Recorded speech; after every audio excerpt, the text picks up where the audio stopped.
pleasure to have you today. Welcome to The Big Picture. Thank you very much. There is a lot that I want to talk to you about, a lot that I want to pick your brain on as to what is happening today, but also the ramifications of what could happen over the next couple of months, maybe years. But I want to begin by asking you, from your perspective, where was the Palestinian question, the Palestinian plight, the day before October 7th? In fact, the day before October 7, the Israelis thought that they have achieved the maximum, not the maximum, they have achieved whatever they couldn't achieve before. Netanyahu government declared basically that there is nothing called Palestinian land or a future for Palestine in any part of the historical Palestine. So basically, if you remember in the just a few days before 7th of October, in New York, when he just carried the map where there is no land for the Palestinians. And of course, he was talking in his program for the government in December 2022 that this is the time to consolidate our control of all the land of Israel. And he basically spoke about what does that word mean, the land of Israel. And he included all the land that Israel is occupying now, Golan Heights, and also the West Bank. So basically, what has been said about peace process or about Oslo or something like that ended. You should remember that this year we should have been celebrating the 25th anniversary of the Palestinian state based on Oslo Accord. But what we got, a government in Israel that denied anything related to Palestinians while busy normalizing relationship with Arab regimes and getting the infinite support of the Americans and the Western leaders. So therefore, the Israelis basically are trying to forget about something called Palestinians and trying to build their existence as an apartheid state, while the Palestinians are controlled in West Bank by the Palestinian National Authority, which is serving the Israeli security, and in Gaza, a concentration camp under starvation blockade. And okay, that's it. And we can move on and forget about anything called Palestine or Palestinians. So that was the moment that led to 7th of October. So 7th of October is not a surprise.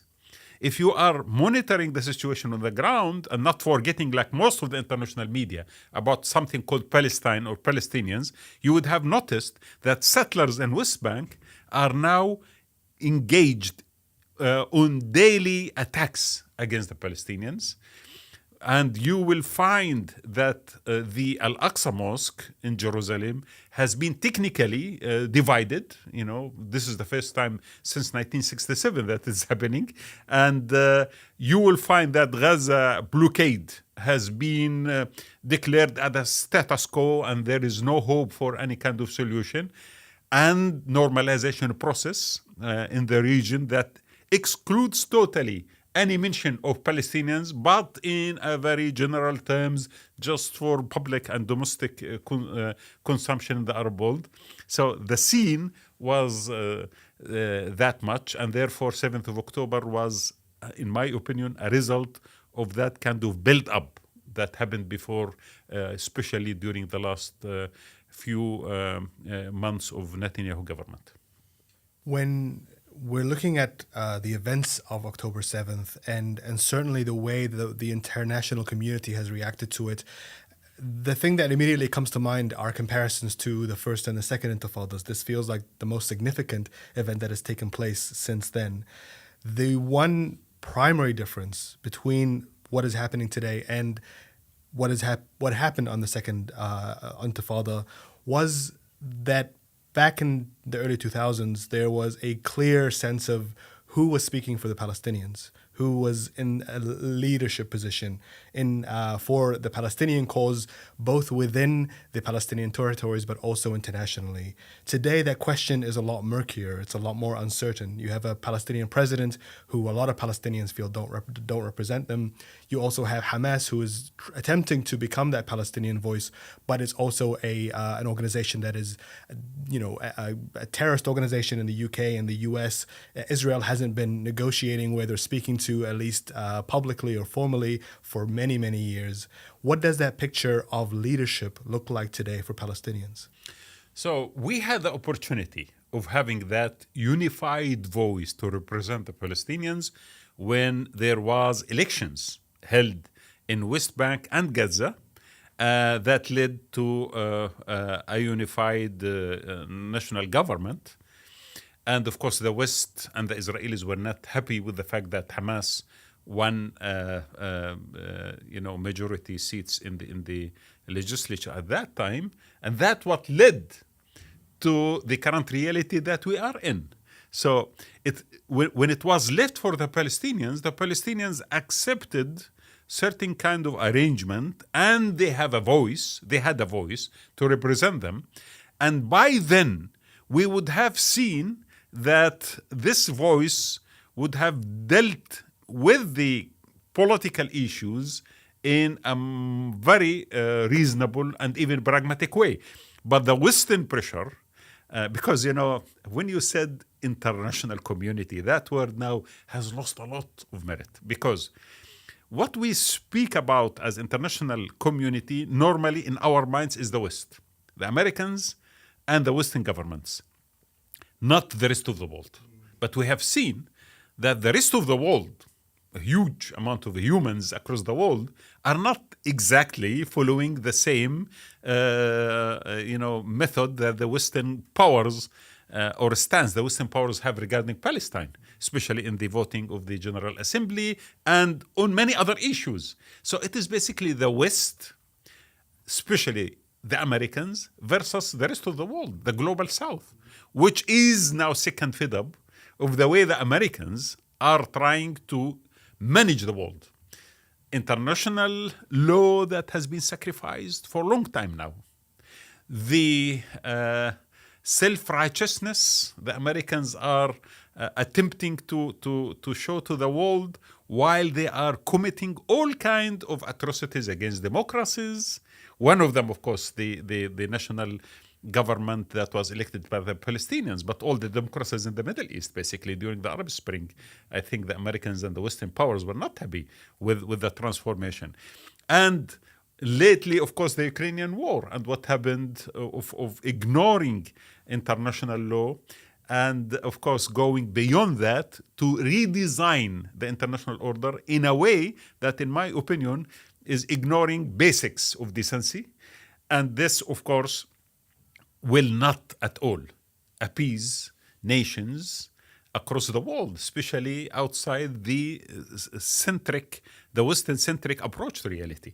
So the international society, when I speak about international society, in fact, I am not, at this moment in time, inclined at all to look at the West, in particular the Americans, are the custodians of this international society. The time has come for the global South to start thinking beyond the West. And in my opinion, the decay of Western values that have reached to this moment, where you glorify apartheid Israel in destroying and killing people, including children, thousands of kids and children, without even giving these children the respect they deserve, or their families, by acknowledging them, acknowledging their death. The American president is not even acknowledging that there are civilian deaths in Gaza, and he is speaking about Hamas figures that have been exaggerated. What kind of leadership, what kind of model the West is giving us now? I think it is the end of that kind of model that has been for decades trying to establish itself as the reference point for a so-called civilized world.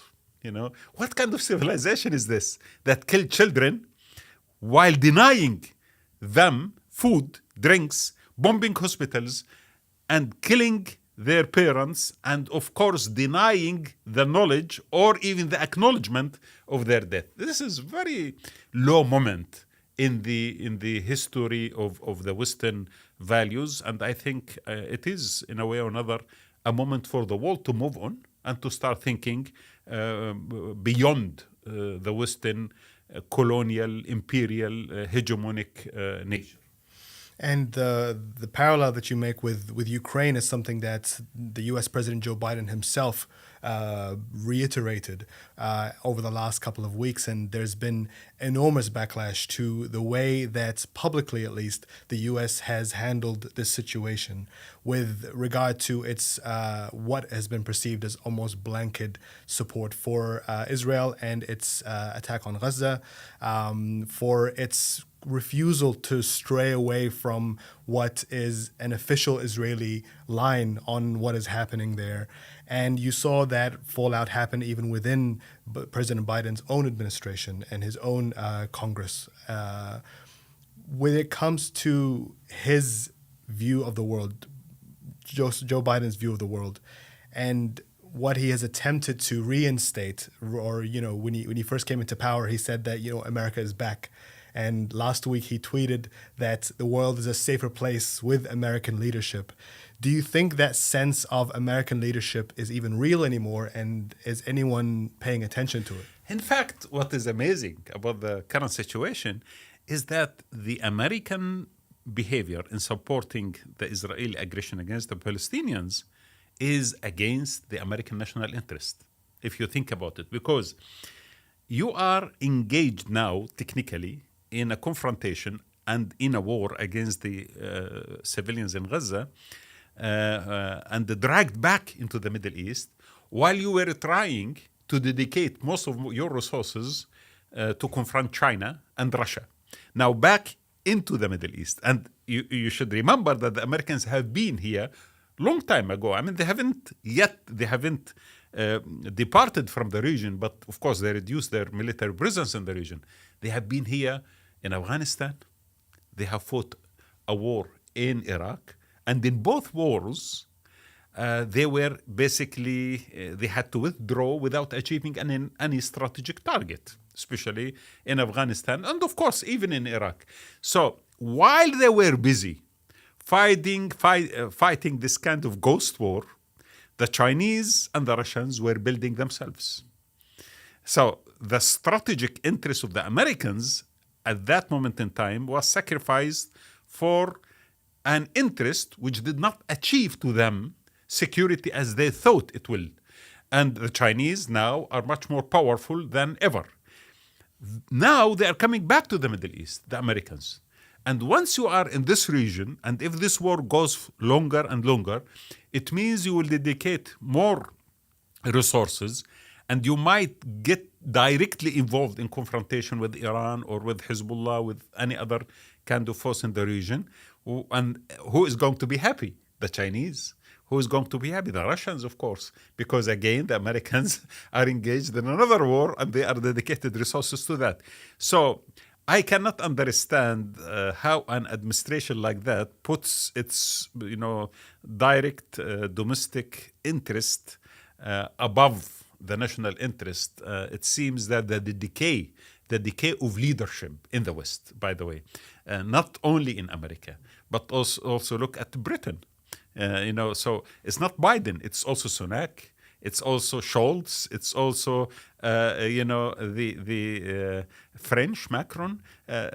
This kind of leadership has lost that sense of strategy, and it is short-sighted, and it is implicating the West in something bigger than what the West could handle, while the West is preparing to confront China and to confront Russia. So, yes, I agree that what's happening in America is very bizarre, actually, very strange, Of course, you could refer to John Marsheimer and Stephen Walt in their book about the Israel lobby and American-U.S. foreign policy, which was written actually 2007. And in that book, they detail how the Israel lobby in the United States affected the American foreign policy against the American strategic interest.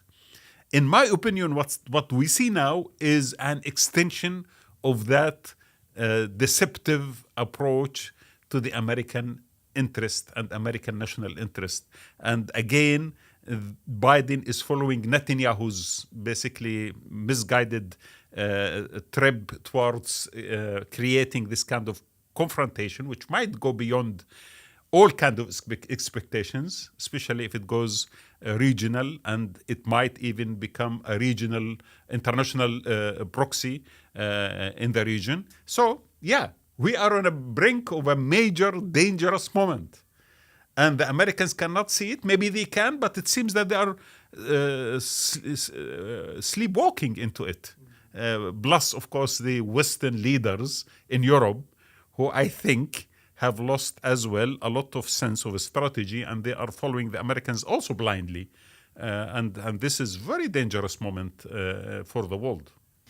And you're seeing the kind of language that has been used, not only, of course, by Israel, comparisons between Hamas and ISIS, and saying that this is a global attack on the Western world and on civilization and all this kind of language. But you've seen that language being copied and reinforced by Western leaders as well. Certainly here in the UK, with the way that the Home Secretary, for example, has been talking about the situation, Suella Braverman, but also in the US, this language of the attack on October 7th being a part of a global terror trend and an extension of the war on terror that the US has been leading on over the last 2.5 decades, which also seems very bizarre to be making that comparison. But why is it that these Western countries are so willing to engage in this kind of fight that has, if you're generous over the last 2 decades, has failed to achieve what its targets were? And if you're not being generous, so you would say that it has only made the region and the world more dangerous, and it has only increased the level of hostility towards these Western countries and the way that they're able to operate in their interests in the region. What is there to be gained from turning this into a global war against terrorism? International powers, when they start losing their status as the world hegemons, they normally start losing balance as well. I think the Americans in particular are at this moment in time losing balance. They have lost it a long time ago, maybe 2001, after 11 September, we saw what happened when the Americans led this international coalition against Afghanistan into a futile war that led to nothing, basically, but engaged the Americans and the NATO in a 20 years war where they had to evacuate Afghanistan and to withdraw, hand over back to Taliban. And of course, the war on Iraq, which basically was based on totally falsified information regarding nuclear weapons. And they put Iraq into the current situation where there is a lot of complications, chaos, sectarian conflicts, and so on and so forth. Beside the fact that also they handed Iraq to Iran. So, that kind of lack of balance, I see it. I see it in the strategic circles in the West, especially in the United States of America. And I was in Afghanistan 2001. I was covering the war there. The Americans used the shock and awe methodology in both Afghanistan and in Iraq by using massive bombs. So what's happening in Gaza now happened actually in Afghanistan and Iraq before that.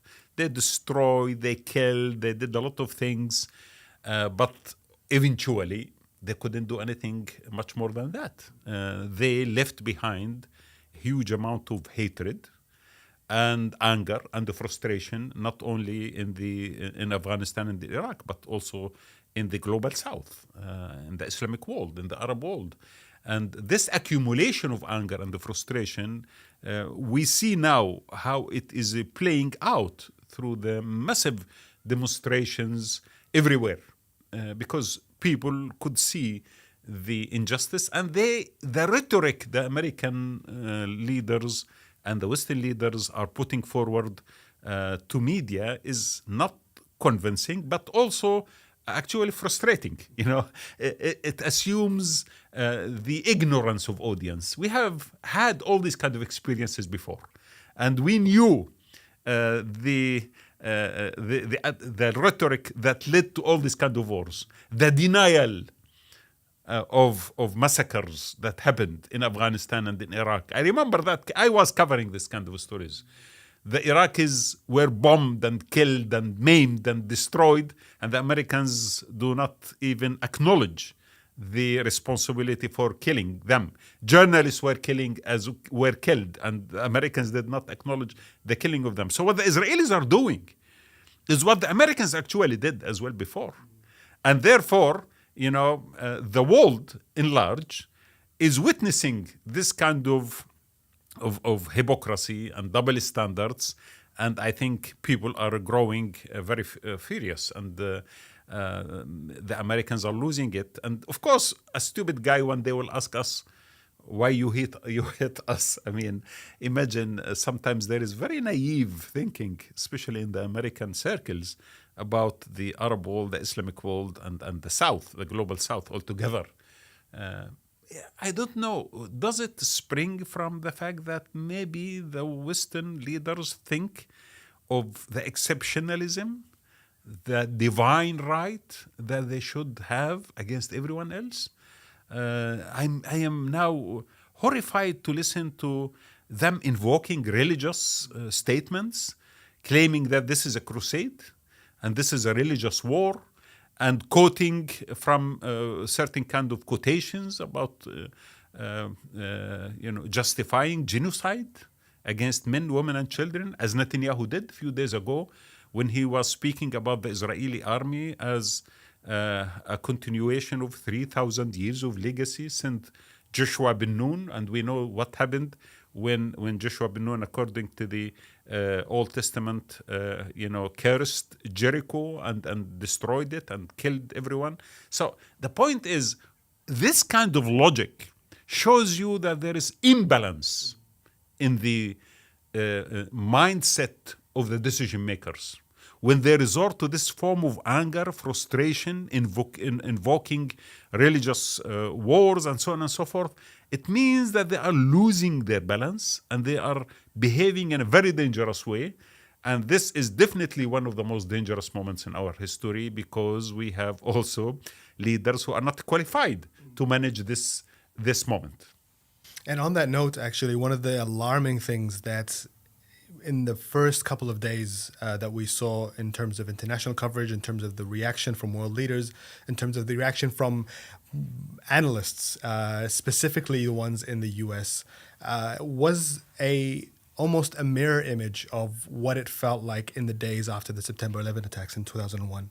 This conversation around religion, this conversation around a quote-unquote clash of civilization and us versus them, that it seems alarming. Also, the level of Islamophobia in the way that a lot of events were being talked about, the equivocation of pro-Palestinian marches with pro-Islamist marches or jihadists. And this idea feels almost alarming because it almost felt like the last 2 decades worth of conversations and analysis and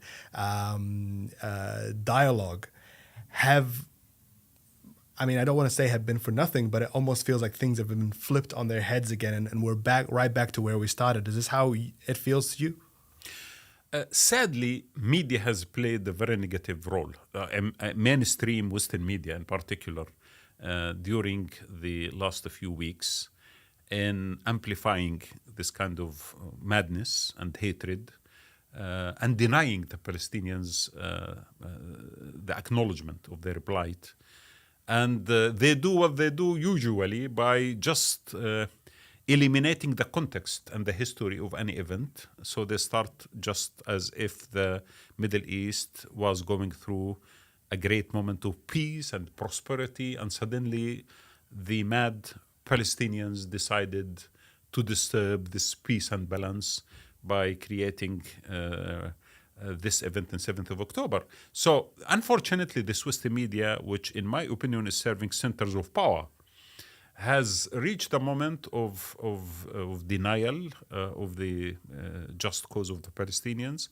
And they, in a way or another, again invoked certain kind of feelings. So a lot of, in every nation and even humans, we have always certain kind of thoughts and ideas. We bury them deep down. Sometimes they are very negative. We are ashamed of them.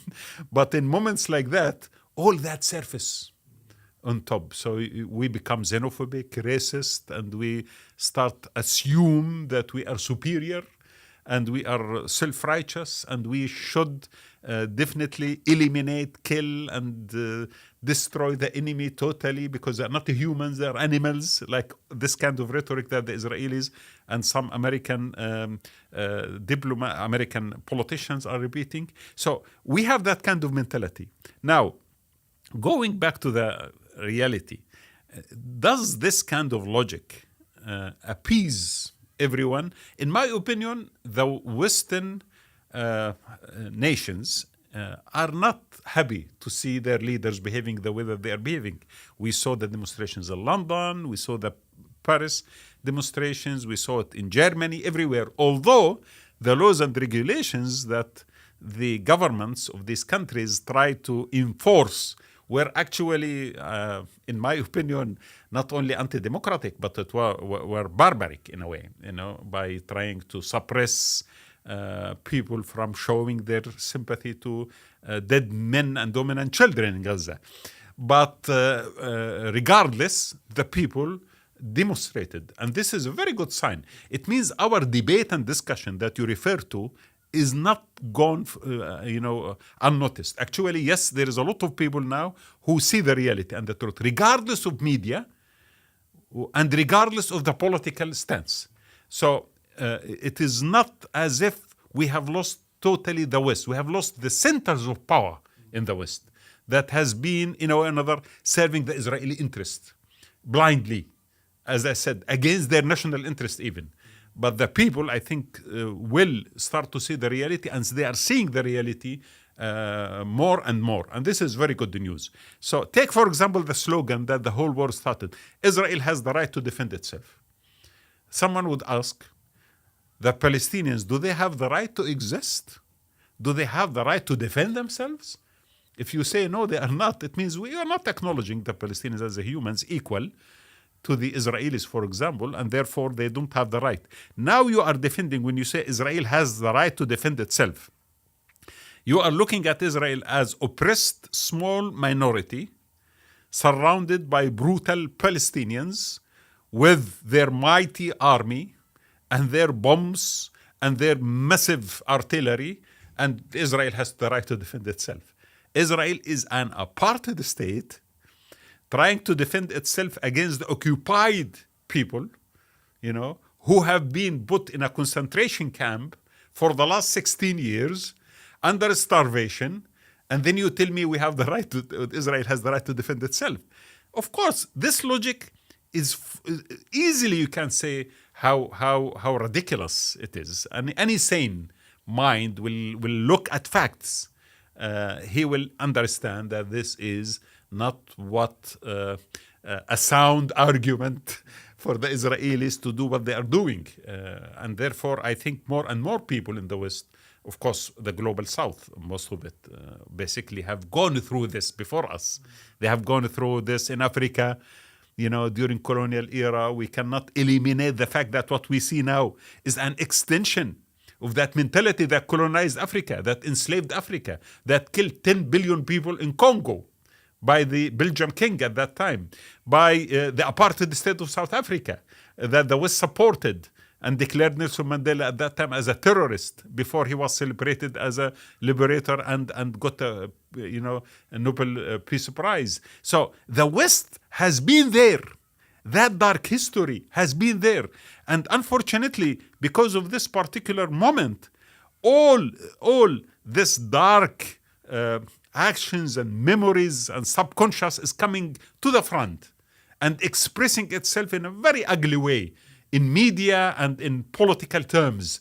And this is why this moment is actually a moment of truth. When you are unmasking someone and putting him in front of the mirror and the world naked from all kind of claims about the self-righteousness and about the liberal values and about supporting democracy and about the civilized world versus the non-civilized and about the axis of civility versus the axis of evil. All that, I think, now has been destroyed, and this image is shattered when we are watching the current unfolding events. You mention the consequences of the colonial struggle in the African continent in particular. And I think it's quite an astute observation given everything that's been happening over the last couple of months in Central Africa, in the sub-Saharan belt, specifically with the coups in a number of countries, and the reaction that we've seen from the French government specifically that is trying to maintain a sense of control over what's happening there. You are somebody that spent the early part of your career studying Africa and also working there as a journalist. What did you see and observe about the consequences of Western colonialism in that part of the world that applies to what we're seeing today, not only in Palestine, but across the region? You see, there is a habit, in my opinion, very bad habit in the Western mind, in particular the American mind, of ignoring or not understanding how nations think about themselves outside the Western realm, out the Western world. Take, for example, the Africans. The Africans have been going through centuries of humiliation and slavery and colonialism. Still, they are suffering from the consequences of that. You see what's happening in West Africa and in many other parts of Africa. And the West couldn't understand that their responsibility towards Africa, for example, should go beyond just certain kind of lip service, which is to a large extent actually Hippocratic. And they ignored Africa, and they still look at it as a place where they can suck its wealth and marginalize it totally on the international scale. Now, Africa is changing. So the Africa that they dealt with decades ago is much more educated, much more connected, much more capable of looking at itself as a continent that could produce much better than what the European framework or the American framework would like to have for it. And they have options. They have China, they have Russia, they have many other options. This is why the Western mind is stuck in the past. They cannot see that the world has changed. There are now the world order that the West built after the Second World War and the American-centric approach to international reality is actually shifting and shifting very fast. But it is not noticed or seen properly by decision makers. This is why they still deal with the world with their imperial lenses. And this is why not only Africa, but also look at Asia. Look at China itself. China went through a century of humiliation from during the Opium Wars up to 1949. 100 years of humiliation. And the Chinese, in the Chinese historical terminology, they call it the century of humiliation. Africa went through more than 3 centuries of humiliation. The Arab world went through at least a century of humiliation as well, or more than that. After the 1917, all of our countries basically were under colonial rule directly. And therefore, this kind of humiliation has built a collective memory. And this memory did not die away, because I think our nations are very faithful to its legacy, civilization, and collectiveness. It's not individualistic in nature, like the Western philosophical liberalism, when individualism is at the center of its thinking. So people do actually accumulate this kind of memory, generation after another generation. And when there is in front of them an opportunity to express or to move on beyond the doctrine the West wanted them to be stuck in, they will do it. And I think right now, since the world order the Americans have built is actually collapsing, and there is a new world order that has not been formed, and there are cracks everywhere in the international wall of American sovereignty, in my opinion, the global South is ready to make the move from Latin America to Africa to Asia and to many parts of the world, to move beyond the American and Western hegemonic philosophy, culture, and ethical self-righteousness. And I think, they cannot see it, but I can see it. It's happening. It will take years, might be decades, but definitely the West is losing very quick and very fast, unless some kind of new spirit emerges, representing the true values that the West was one day faithful for.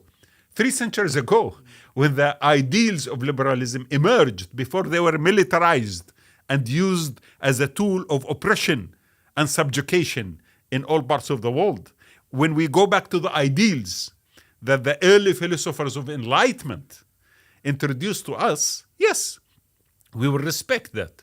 But unfortunately, it has been sacrificed for the sake of accumulating wealth, centralizing power, and dominating the world while destroying civilizations, cultures, and respect for humans everywhere in this planet. The conventional wisdom that you've seen in American thinking specifically over the last couple of administrations is that the best way to deal with the Middle East and the Arab world is to deal with the Israel-Palestine issue. And that this was an issue that is central to the thinking of the region and the way that Arab hearts are aligned, and that without any kind of resolution, it would be difficult to be able to resolve the relationship between the West and the Middle East. Over the last few years, that thinking has shifted. And you saw the attempts at normalization with the Arab world and the deals that were struck between Netanyahu's administration and the UAE, Bahrain, the Sudan, and Morocco, and this outward conversation now that Israel was moving to almost a post-Palestine reality, and that you have Arab partners in that reality. And then what you saw on the last couple of weeks is the reversal of that. You have the U.S. Secretary of State Anthony Blinken on a rapid, almost frantic tour of the Middle East, trying to speak and calm down sentiments and reactions in the region. You have the U.S. moving its military into the Mediterranean, into the region, to try and calm down or prevent any kind of regional escalation. Is that kind of an admission that the last 3 years of thinking that you could move past the Palestinian issue were wrong and now are kind of falling apart? Yes, of course. I mean, this is very clear now to everyone, because you see, the Americans maybe 3 years ago, they decided that they would like to reduce their engagement in various parts of the world to dedicate more resources to China. And that was publicly, the strategy. And maybe they thought that by handing over the Middle East to regional powers, including the Israelis and the Saudis, and encouraging the normalization between both of them, they will dedicate more resources outside the region to Southeast Asia and so on. Of course, that was the plan. That plan did not include the Palestinian issue in essence. It had, as I said, certain kind of terminology about the Palestinian issue to resume the so-called peace process, which is laughable because, every Palestinian knows that the peace process is just a sham. It's something used normally, just lip service for nothing, to achieve nothing. So the idea was, let us put this region under control of the American allies while we dedicate our resources to the rest of the world, especially to China and Russia. And that did not include the Palestinians. That narrative collapsed on the 7th of October for many reasons. One of them, that the Palestinians proved again that they are at the center of the security of the Middle East. You cannot ignore the Palestinians.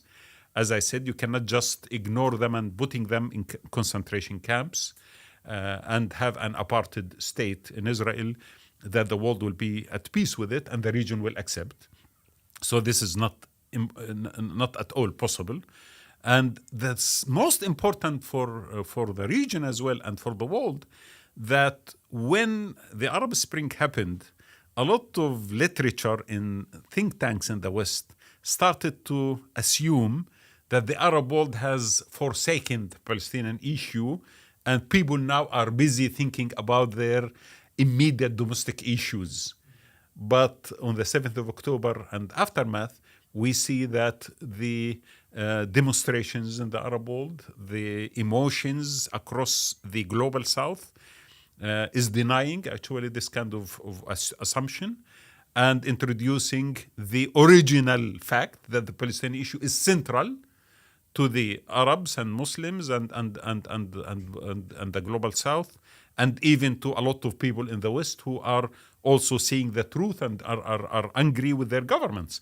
So, yes, the Palestinian issue is back to the center. And there is no talk now about normalization. And if anyone dares at this stage to speak about normalization, definitely he will be faced with a lot of angry response from the region, from the people, I mean. So this is important. The second important issue as well, look at the world has changed. I mean, during the last few years, of course, we had the Ukrainian war, which also came before 7th of October.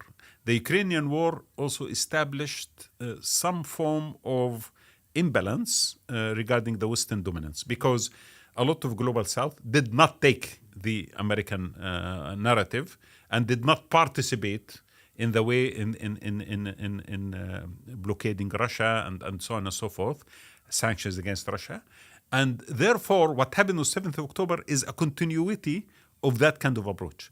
And this is why the frustration from the Western dominance, in my opinion, is now becoming deeply rooted. Is not just a phenomena out of the 7th of October. It has been built up during the last few years, but it has reached a moment of maturity right now. And therefore, from now on, I think the countries in the global South will start thinking of alliances much more stronger and much more closer to each other than they thought before. We have seen how BRICS, for example, wanted to expand and to consolidate. But now I think more and more countries, supported by nations on the ground, by people, I mean, will start thinking of how to break away from this American fanatic mindset and try to establish something much more reasonable and much more open-minded to the change in the international world order. This is why the future is going to be very different from what we have seen. And what I saw in the 7th of October historically as a moment where the world is actually encouraging itself to go beyond the hegemonic power of the Americans and the American-centered alliance. In the weeks that preceded, I mean days really, before October 7th, when so much speculation was happening with regards to the normalization talks between Saudi Arabia and Israel that were being brokered by the Biden administration, one of the things that the Saudis were attempting to gain from the U.S. is a so-called security guarantee, this idea that they wanted a partnership or almost a promise from the U.S. that it would protect Saudi Arabia from any future threats, namely a threat from their neighbors in Iran. And the U.S. was incredibly reluctant to put anything on the table with regards to doing that. And you know, the analysis seemed to suggest that the U.S. did not want to bog itself down in the region and create a situation for itself that necessitated a military response that it wasn't ready to do. Yeah. What we're seeing happening now is the exact same thing, but with Israel. Yeah, so the Israelis would have not been happy to give the Saudis what they asked for. I will refer you again to the tweet that Netanyahu had on the in December 2022. It's 28th of December 2022. He spoke about, of course, his government program. And he said, these are the basic lines of the national government headed by me. The Jewish people have an exclusive and unquestionable right to all areas of the land of Israel. The government will promote and develop settlements in all parts of the land of Israel. Of course, the land of Israel, capital letter, is in he says, the Galilee, the Negev, the Golan, Judea, and Samaria, which means basically the West Bank and Golan Heights. So therefore, there's nothing called Palestinian land. The second one, he said, the government will work actively to fortify national security and provide personal security to its citizens while fighting violence and terrorism with determination. Third, the government will work to fight against Iran's nuclear program. This is another confrontation in the region. And that the government will work to strengthen the status of Jerusalem, which means another war against the Muslim world again. And then the government will work to promote peace with all our neighbors while preserving Israel's security and historical interest. So the point, Israel's security while normalizing with neighbors. I will preserve Israel's security, which means I'm not going to strengthen their security. Second, I am going to have peace with them while I am taking over the mosque, Al-Masjid Al-Aqsa, which means also I'm putting them in confrontation with their people, and that would delegitimize a regime that will accept a deal that Jerusalem has been sacrificed for it. Third, I am going to normalize with some while fighting against others. I will normalize with neighbors, but I will also fight against Iran and its program, nuclear program. And I'm going to put security of Israel above everything else. So basically, what kind of model you are introducing to the region is a model of polarization and a model of confrontation that if it has not even happened on the 7th of October, it would happened any other moment. Because basically you are putting the seeds of conflict in the region rather than having a region that is in a way or another open to some form of alliances that could come together. But you are actually dividing the region by talking about normalization with someone and fighting with someone else.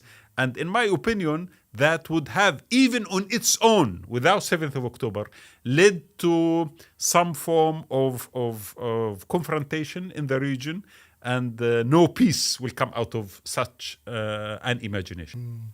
Joe Biden has, for a very long time, throughout his career, spoken very highly of his support of military partnership with Israel, and spoke multiple times throughout the 80s and 90s of Israel as being a security asset of the U.S. There's a quote of his that says, if Israel didn't exist, then we would have to create one, and that the absence of Israel would necessitate an even larger U.S. military presence in the region. What we are seeing today, has Israel become a military liability for the U.S.? And a moral liability. Liability. So, yes, it reminds me of South Africa, actually. South Africa was, in a way or another, the country in the continent that was the ally of the Western powers against the Soviet and the communist world. But in 1989, when the Eastern Bloc started to collapse, and the Soviet Union has started to lose its status as a major power against the Americans, also South Africa started losing its status, because it has been very high liability morally, and also the pressure against the Western powers to rethink apartheid regime in South Africa start to grow in the West, in the capitals of the West, as we see regarding Israel as well. So the shift happened, and the white regime in South Africa had to negotiate with the Africans and to reach the agreement of sharing power that Nelson Mandela after that implemented when he became a president, 1994. So the issue is such regimes that are based on colonial settler mentality that are becoming apartheid entities, they cannot actually survive outside some form of international sphere of interest. When that international sphere of interest starts to shift, their status has to shift as well, because they might not serve exactly the same strategic purpose that they served. So Israel did not want to become part of the region by normalizing truly with people. So they were trying to normalize with regimes, with some regimes, fight with another regime, and at the same time denying people their right of existence, the Palestinians, and denying the larger population of the Arab world their right to have the Mosque of Al-Aqsa, for example, or the issue of Palestine, which is very close to the hearts of people, resolved properly and sincerely. So they have been building on that old hegemonic regime supported by the centers of power in the West. Now, when the world is shifting towards something new, the status of Israel will start to shift as well. And slowly it becomes a liability militarily and a liability morally. And we can't see it right now because, as I said, the imbalance in the Western leadership, while the Western hegemonic power is actually diminishing. So there is a panic and there is lack of strategic thinking and there is decline of wisdom in most of the minds of the Western leaders. And therefore, they are now taking very strong action, which in my opinion, versus against their international interest and their regional interest in our part of the world. So yes, this is very complicated, but on long run, yes, Israel is a great liability to the West. I want to round up our conversation by staying with South Africa, where you spent a lot of time reporting on in the years after the collapse of the apartheid regime. There is often this comparison, this parallel drawn between Israel and apartheid South Africa because of the system of apartheid, because of a system of settler colonialism, because of the racial divisions that exist. But do you think where things are right now, which feel very heightened, feel very far from any kind of resolution, do you think Israel is destined to go the way of South Africa? You see, the point is the following. South Africa itself consisted of colonial settler entity based on racist supremacy and supported by the Western powers. So that definitely is similar to what's happening right now in Israel. And later on, that changed, and therefore the status of South Africa started to decline, and the world, in a way or another, gave up on South Africa. So on Israel, it will take longer because there is something connecting the Israelis to the Western racist mentality, actually, the Western centers of power more than the people. When I say the West here, I don't mean the people, actually. I mean the centers of power in the West. And that connection is deep. It goes beyond the calculations of geopolitics only. And I think it has been the issue of Zionism, which is an Occidental issue, not Oriental issue. I mean, it has been in Europe for decades, anti-Semitism and Zionism. And therefore, the issue of Palestine has deep roots in the Western thinking, not because of love to Zionism or love to the Jewish population, but it is basically something that comes from the dark history that Western nations actually dealt with the Jews in the West. Because the only region in the world that opened up for Jews to settle and to live as respected citizens was the Oriental region, it means the Middle East, the Islamic countries, the Ottoman Empire, Baghdad, Cairo, Morocco. So we had Jews living naturally when they were evacuated from from Spain, they actually sought refuge in the Muslim land, and they were respected and they lived peacefully, and we had no issue. We do not have in our culture anything called anti-Semitism. We don't have equivalent to that. This is a phenomena born in the West. So when the West now is supporting Israel, I don't think they are supporting it because of this kind of geopolitical calculations only, but also that kind of guilt factor involved in history. And unfortunately, they made the Palestinians pay the price instead of them trying to create certain kind of balance in that land. And of course, this is again endangering the whole international order. As I said, this event will trigger some form of proxy regional confrontation that might go beyond this.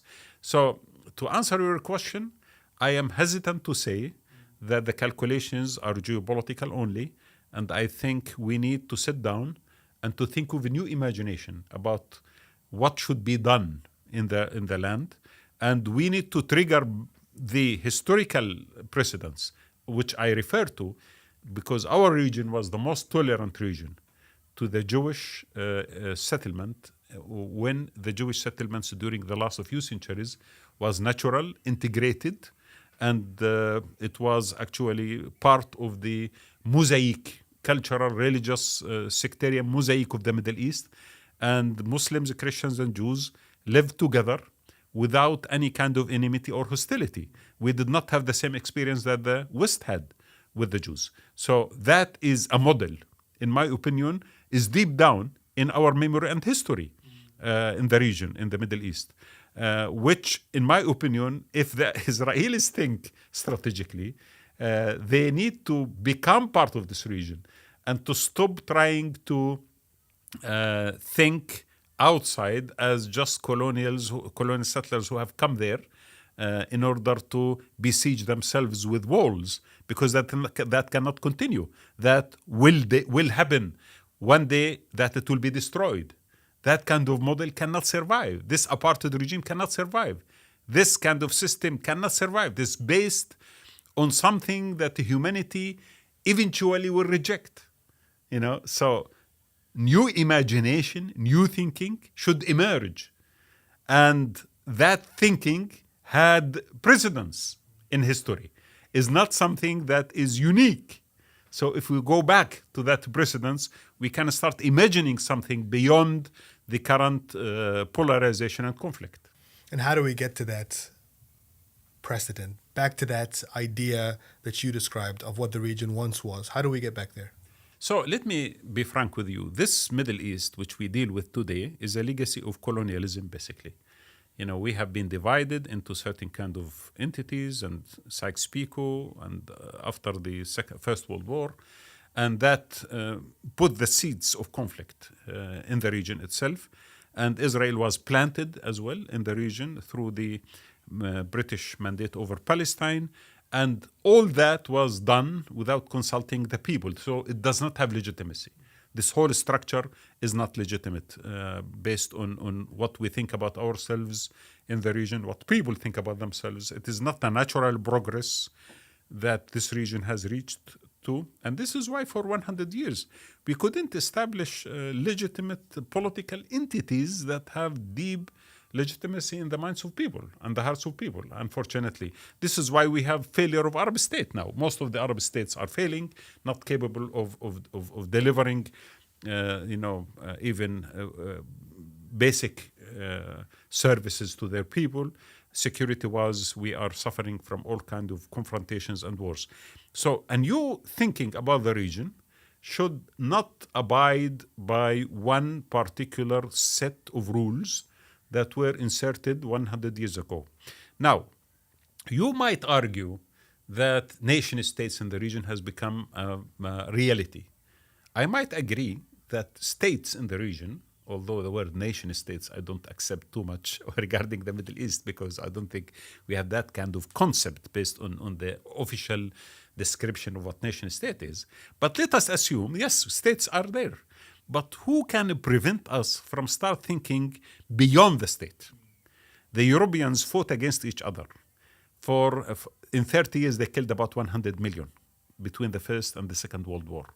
But eventually, they started immediately after the Second World War thinking about a European Union, where Germany, which was basically, the enemy, start to integrate and the economy start to flourish. I'm not saying that Israel of today cannot become part of that. Because unfortunately, Israel is not thinking of itself as part of that situation. It might start to think if they acknowledge the right of the Palestinians and they actually sincerely start giving back the Palestinians the right to claim their land, the refugees to go back to their land, the justice to be served, and the occupation and its impact to be dissolved, then we can talk about certain kind of reality where people, based on justice, equality, can live. But now, given the circumstances, even if we think about larger Middle East, where because the economic solution was presented by Sham'an Peres and others, but it can never be done without resolving the Palestinian issue. So if we think about the Middle East in the future to be the land of peace and prosperity, while Israel is doing what they are doing right now, and while Israel is preserving its supremacy and its divine right of denying everyone else's existence, I think we cannot have a stable Middle East and will continue to have this kind of chaotic situation that we are in. We began this conversation on a very catastrophic place and vision of what's happening right now. And I feel like we've ended it on a place that looks like somewhat of a clearing in the clouds. And thank you for shedding light on what could come next and what we should hope for in the future. Wضاح, Khunfar, thank you so much for your time today. We really appreciate it. Thank you very much.